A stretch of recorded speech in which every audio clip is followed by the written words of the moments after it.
Me llamo Luis García Montero, soy poeta y profesor de literatura en la Universidad de Granada, en España. Soy Santiago de Luca, me dedico a las letras, soy profesor de letras y, bueno, mi vida pasa por las letras.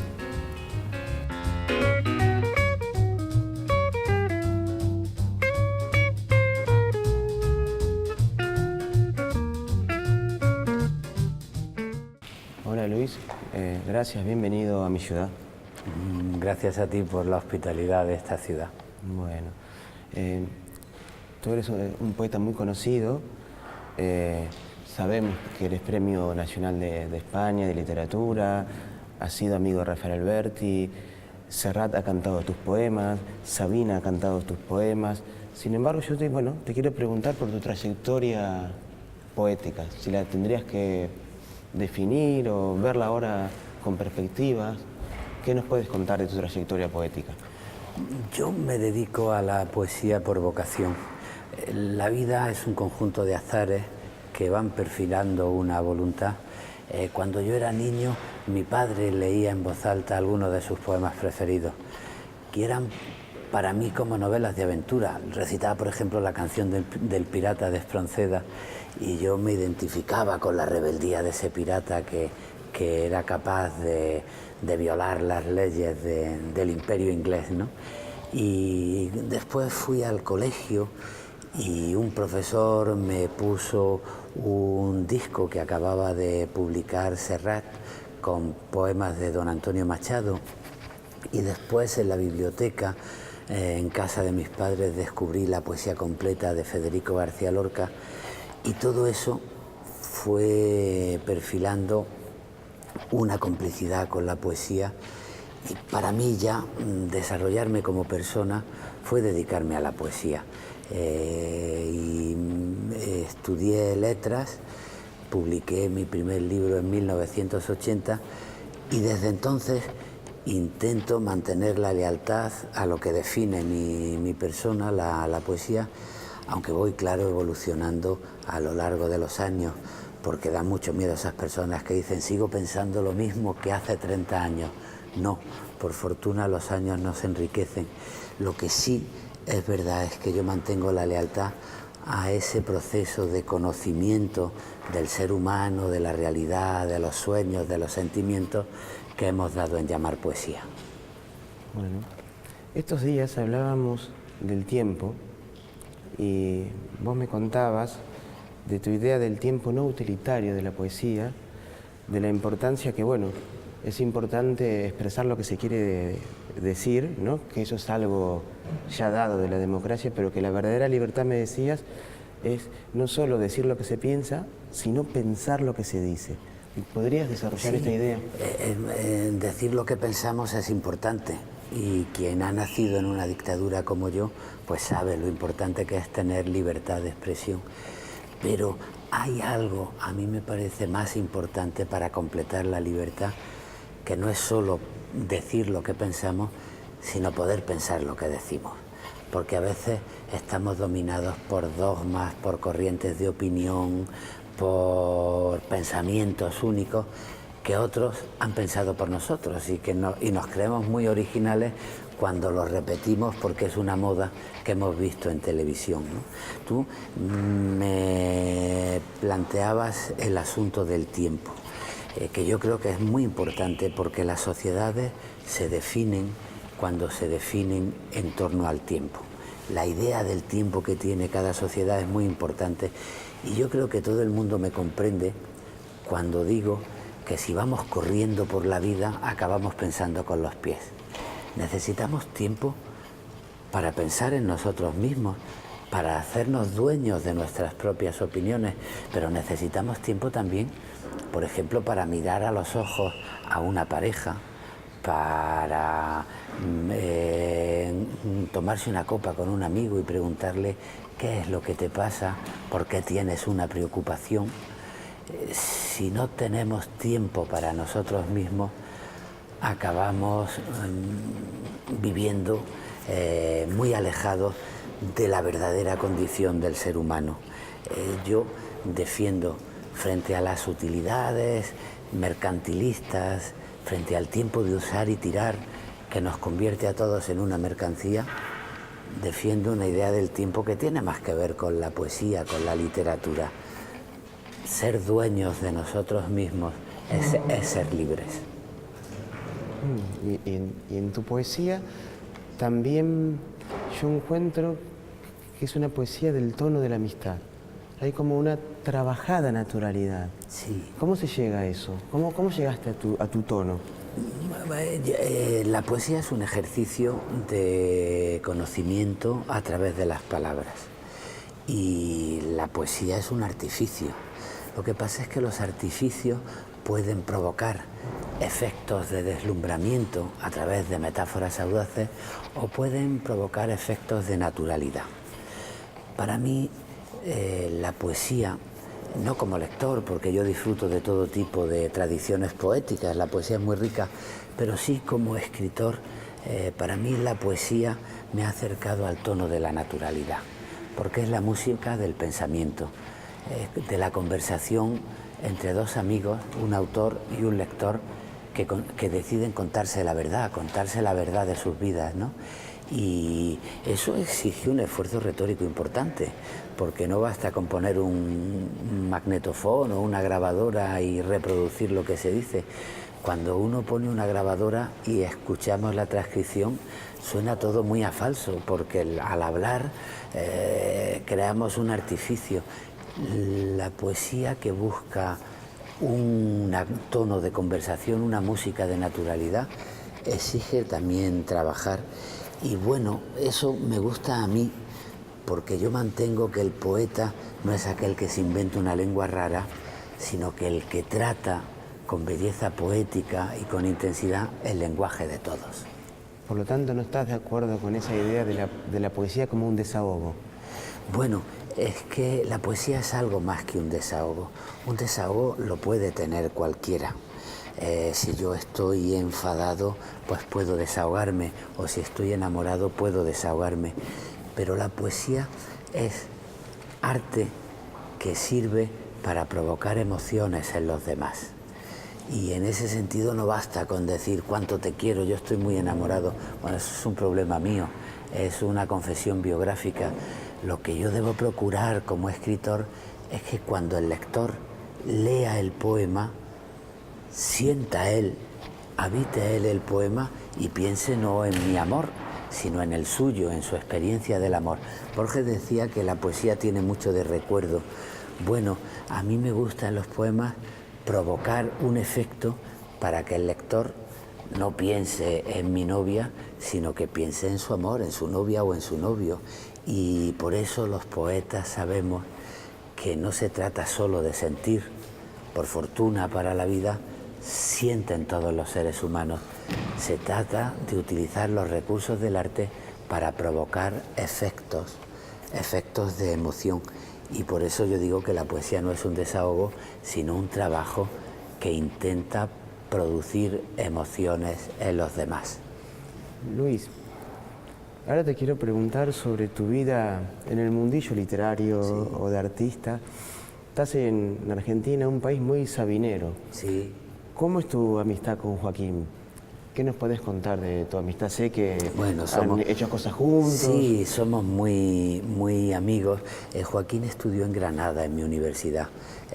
La dejó porque salió al exilio en los últimos años del franquismo, pero cuando yo me incorporé en la universidad, el ambiente en el que me movía era el ambiente donde se había formado Joaquín. Y cuando volvió al exilio, pues coincidimos de manera natural. Joaquín tiene una formación poética muy grande, él estudió literatura y es un lector muy apasionado. ¿Lo consideras un poeta o un cantautor? Bueno, es un cantautor y al mismo tiempo es un poeta porque él ha publicado algún libro de poesía al margen de los recopilatorios de sus canciones. Y da gusto hablar con él de literatura y recitar con él a los clásicos. Y aparte de eso, hay un momento donde la literatura hermana. Yo admiro mucho sus canciones y he cantado mucho sus canciones. Él también ha leído mis poemas y de ahí salió una amistad. una amistad que se celebra con la alegría de las copas que tomamos juntos y de la búsqueda de felicidad que hacemos muchas veces en muchas noches en su casa o en la mía. Y ya en relación a escritores por ahí más conocidos, has tenido también, ¿no?, grandes amigos como Rafael Alberti. ¿Tuviste una amistad con Rafael Alberti? Sí, cuando estaba haciendo mi tesis doctoral, al principio me dedicaba al estudio de la literatura medieval, del teatro, pero quedaba muy lejos. Era un tema académico que quedaba muy lejos de mis inicios en la literatura. Yo era un muchacho que estaba empezando a escribir poesía y lo que quería era acercarme mucho a la actualidad poética. Y en esa época Rafael Alberti volvió a España después de la muerte de Franco de su exilio. Cuando se perdió la guerra civil, cuando la República y los demócratas perdimos la guerra civil, Rafael Alberti salió al exilio. Primero vivió en Argentina durante 23 años y después vivió en Roma. Y volvió a España en el año 77. Poquito después yo empezaba mi tesis doctoral y quise hacerla, cambié de tema, quise hacerla sobre su poesía vanguardista. Y tuve la suerte de que él acogiera en amistad al muchacho que quería dedicarse a la poesía. Me enriqueció mucho como poeta, como ser humano, y bueno, fue una de mis admiraciones con otras admiraciones.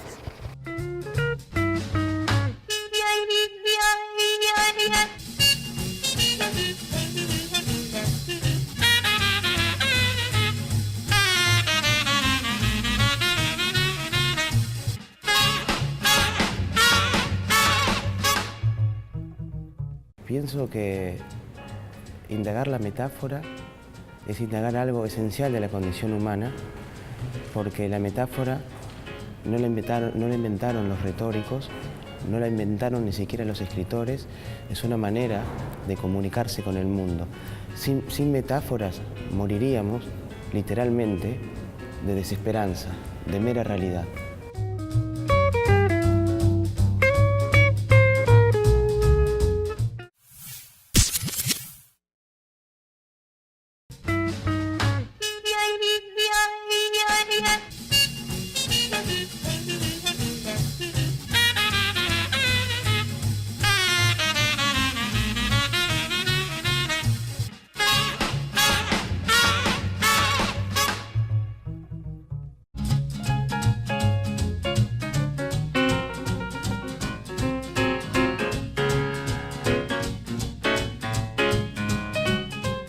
Porque me parece que en el saber de las sociedades la ciencia es muy importante. A mí me parece un cretino quien se mete con la ciencia.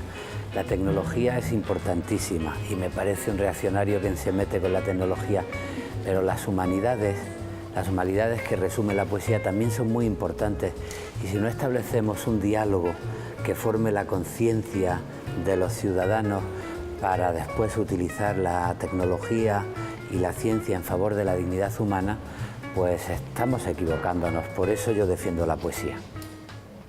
Y de los escritores y los poetas actuales de España, ¿a quién lees, a quién frecuentás, el hábito de quién tenés? Bueno, tengo amigos a los que leo con frecuencia. A mí la poesía, como es forma de vida, me ha dado también muchas de mis mejores amistades de otros artistas que se dedican a la pintura, como Juan Vida. Ese último libro de poemas, Balada en la muerte de la poesía, se ha publicado con ilustraciones de Juan, que es un pintor al que quiero mucho. Y entre los escritores, pues aparte de Joaquín Sabina, pues trato con mucha frecuencia a Felipe Benítez Reyes, que es un poeta de mi generación, o a Benjamín Prado, que es otro poeta y novelista de mi generación.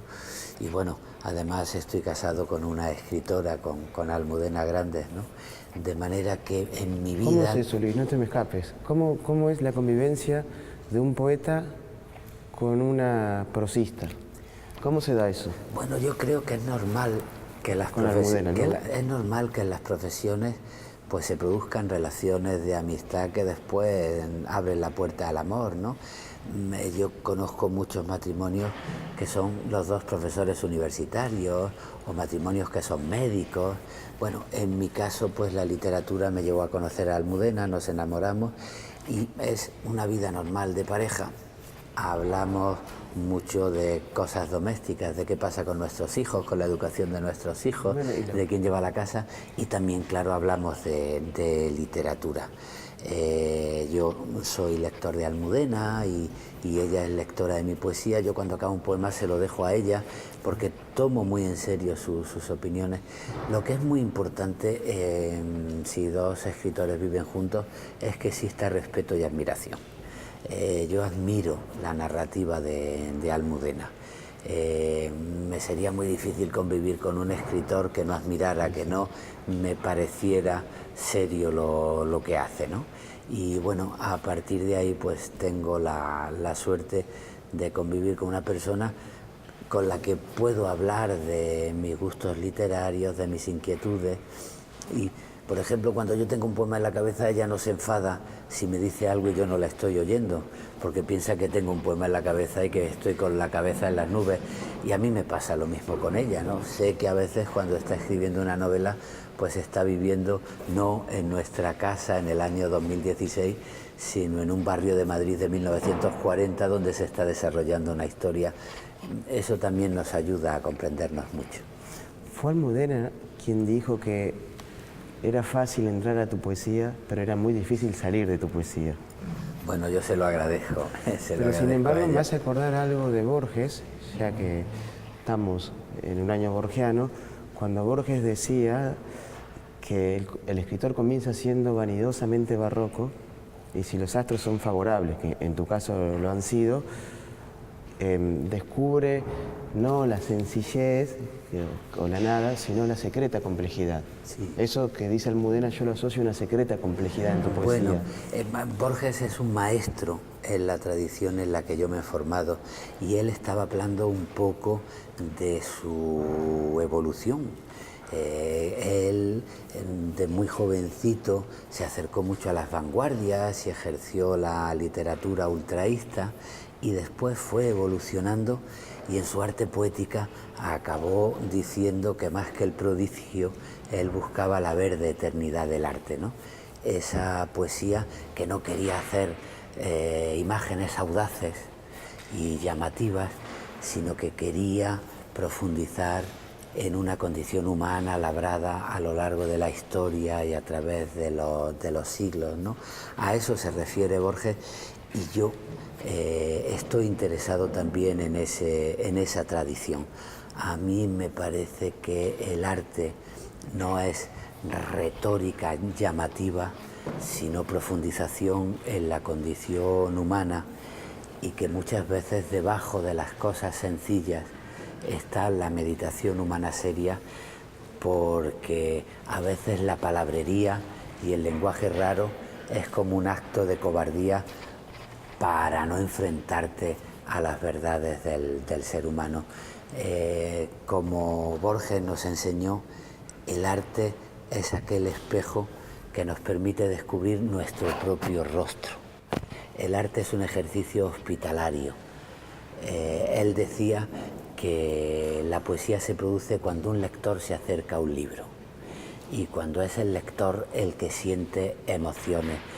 Por eso, más que la tradición poética que dice aquí estoy yo como autor enseñando mis palabras, mis conocimientos, mis recursos, mis audacias, a mí me gusta la poesía que le ofrece la posibilidad hospitalaria al lector de descubrir su propia emoción, su propio rostro, sus propios sentimientos.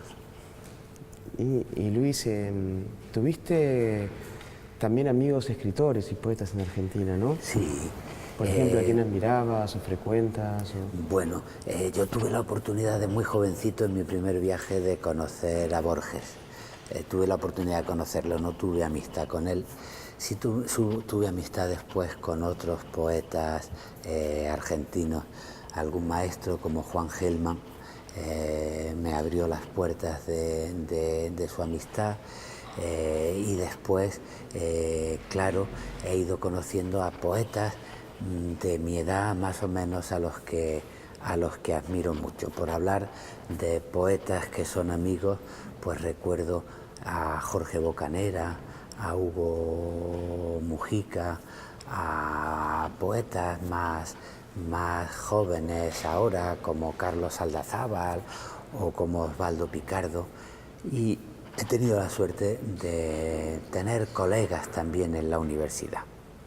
Alguna profesora argentina ha leído con mucha atención mi poesía y a mí me ha enseñado cosas de mi poesía. Me refiero a Laura Escarano, que es una profesora de letras de Mar del Plata, que ha escrito cosas sobre mi poesía que me han invitado a repensar lo que yo estaba escribiendo. Luis, hay una dimensión tuya también en España como personaje público, política. ¿Tenés un compromiso político? ¿Fuiste candidato? Sí, porque yo creo que la política forma parte de la dimensión del ser humano y del ciudadano. Y hacemos mal cuando renunciamos a la política. La política, además, no hay que dejársela solo a los políticos porque es un compromiso de los ciudadanos. Y cuando se desacredita la política perdemos todos, porque la política no es ese ejercicio que hacen los políticos para robar, para corromperse, para mentir, para ser sectarios. La política es un invento de la tradición histórica más noble para resolver conflictos y organizar en nuestra democracia la convivencia. Y en ese sentido yo creo que como ciudadano cualquier escritor tiene una responsabilidad política. Otra cosa es de qué manera encauza uno su compromiso político con la literatura. Yo, por ejemplo, creo que un poeta no puede perder nunca su independencia, que se equivoca mucho el que pone su obra al servicio de una consigna de divulgar el ideario de un partido político. No, esa no es la tarea del poeta. Pero sí hay dimensiones políticas. Por ejemplo, cuando yo hablo del amor, estoy hablando de algo donde se desarrolla la historia también, porque no es lo mismo lo que dice una mujer del siglo XXI cuando dice soy mujer, o un hombre del siglo XXI cuando dice soy un hombre. No es lo mismo que cuando lo decía mi abuela al principio del siglo XX. Mi hija tiene hoy otras ilusiones y como mujer piensa de manera distinta en su relación con la vida, con el amor, con la sexualidad, con el trabajo. Por eso cuando los poetas hablamos del amor y hablamos de la intimidad, estamos hablando de una parte de la historia.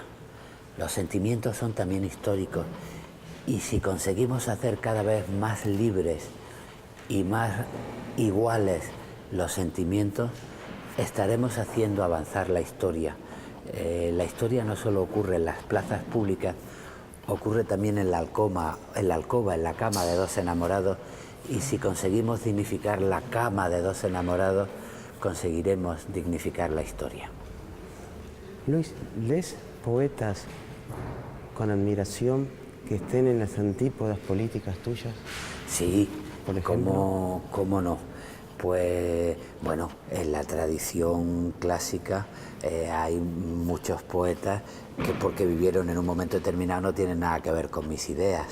El aprendizaje de la poesía es aprender a comprender la verdad humana del otro. Y si tú